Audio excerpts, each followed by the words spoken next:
I just want to make a brief video talking about the follow through. So many people that are learning to play tennis, or people that have played tennis before, do not follow through. And I'm talking about people that have played for 20, 30, 40 years. I see it all the time. I see people hitting with very abrupt stops. Like, I can't even, you couldn't even, if you said, Chad, I'll pay you $100 to stop abruptly on your swing like this, I couldn't do it. It's, feels so awkward to me. But you see people hitting all the time, they're just like, almost like they're frozen right here. They stop here, or they do things like all kinds of crazy stuff. Okay, so this is the way that you change that. You're going to practice smoothly following through. Now, on my follow through, if I'm hitting towards the camera, I like to have my butt cap facing this way. So when I hit my ball and I come through, I make contact, and the way I do that is I'm off the heel. Let me back up a little bit.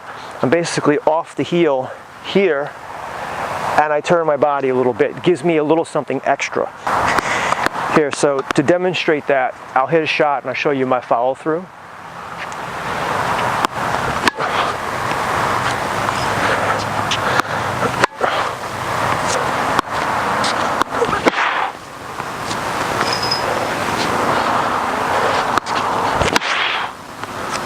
Okay, so if you can go crisply and cleanly through the ball, all the way through. Now, you don't have to come all the way through here. Your follow through could end up here. So some people actually hit the ball and they kind of stop here. You don't get as much racket speed. I really prefer you to follow through. And you know, with the kids, it's easier to teach them because they're like a blank slate, most of them. With adults, it gets very difficult, to be honest with you. People have their own way of doing things, and when you get to be 50, 60 years old, you have these habits that have been ingrained for years, and so it's really difficult to break people out of that. So the way that you would break out of it, you really have to want to, because a lot of people that come out take a lesson with me, they'll take a lesson for an hour, and then I'll see them next week. Maybe they played once, maybe they haven't played. They don't even practice. What I would suggest is practicing. It could be off court as well, that follow through. So you're just gonna slowly, right? This is so easy. Just follow through, make it smooth. Do this 50 times, do this 100 times until it starts to feel natural, all the way through. Don't be afraid that the ball is going to go out. That's what a lot of people, that's why people don't follow through. They hit the ball most of the time because they have the wrong technique to begin with, and they hit the ball and they feel like it's going to go out, so they kind of stop. All right, and the ball doesn't have power, it hits the net, and you get all kinds of crazy, awkward looking shots, which sometimes can be effective. But you know, 99% of the time, if I played someone like that, I would crush them, because there's just not enough pace on the shot, not enough topspin. So just practice what it feels like to follow through. Now, when you follow through,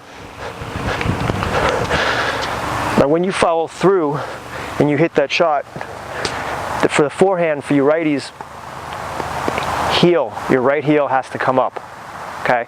Because you don't want to look like this, where you see people that go like this. You want to have it nice and smooth. When you drop, hit, rotate. You could also walk that foot up. Really depends on what kind of forehand you're hitting. And it's the same thing on the backhand. You need to follow through if you want to get to the next level, all right? Don't give me excuses.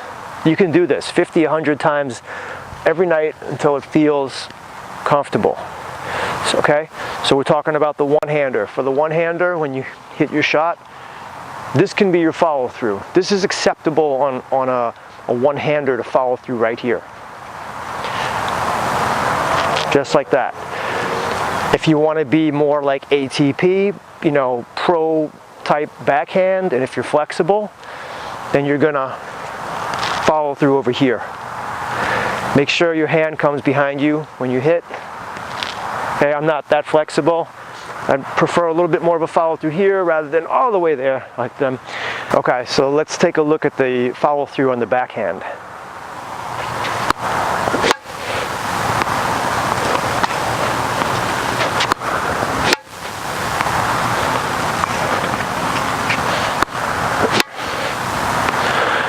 So nice and smooth, crisp and clean, unlike caffeine. Just kidding. I just gotta throw some humor into this stuff, right? Can't always be serious. So what I'm doing is I have no hitches. I start right from my starting point. When I drop my racket, I come right through the ball and I'm in the same speed throughout.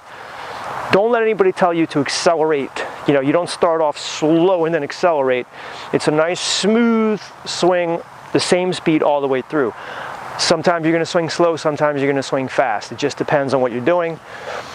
Optimally, you're going to swing fast when you're an advanced player because you're going to have a lot of spin. It's going to keep the ball in. But if you're just learning or if you're practicing, you can swing a little slower, all right, to learn. And then when you get more advanced, you can hit a little bit of a harder shot. Same thing on the forehand. Okay, but if you're just learning, then the most important thing to do is concentrate on one thing at a time, and that would just be the follow through. I'm just thinking to myself, I got to bring the racket over my shoulder. That's my only job right now. That's the only thing I have to do is bring my racket over the shoulder, okay? And then when I demonstrate that to some of the students, like, oh, you do it so easily. And I'm like, well, you know, yes, but I practice a lot, okay? I didn't always follow through perfectly. I would stop a little bit here. My backhand, I was, you know, through the years, I studied the ATP Tour players. Look, tennis is a big part of my life. I play it a lot, I teach it, I study it, okay? So I understand what works and what doesn't work. And I understand for the club player, their struggles, because I struggled with that too, all right? So I'm not like an former ATP pro, I'm not even a former challenger level player. I'm a good player, I'm like a 5-0 player, maybe 5-5 on my best day. But, you know, I do understand the importance of following through, and all the good players I play with, they all follow through. So my tip to you would be when you get on the court, practice that follow through. Don't think of anything else except for forehands, over the shoulder finish, okay? Forget about the modern forehand where you're finishing over here, okay? That's just gonna mess you up if you're a beginner. Okay, so you can see that over the shoulder shots, you get plenty of power. Most of the shots I hit are probably around over the shoulder, maybe half over the shoulder, maybe half here. It really depends on what I'm doing.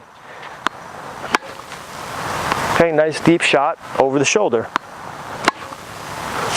And yes, I could finish a little bit lower over here, but over the shoulder works fine. Oh, let's talk about the two-hand backhand. Same way, when we hit that backhand, we're gonna swing all the way through. I like to have the tip of the racket touch my back here. I'm not hurting myself when I come through. Don't jam yourself in the back, but just come through. Now think about, okay, here's something. High elbow. So when you come through, high left elbow right here. When you hit your forehand, high right elbow. Okay, so let me just show you. Forehand. Elbows up high. Now the backhand, same thing. We're gonna have the high elbow. Let me demonstrate. So you see what I'm doing is I'm just going straight through the ball and finishing here. All right, did I beat this horse dead already? Go out there and follow through. And don't forget, please subscribe to the channel, share, leave a comment if you like, ask a question. My name is Chad with Winning Tennis. I'll see you in the next video.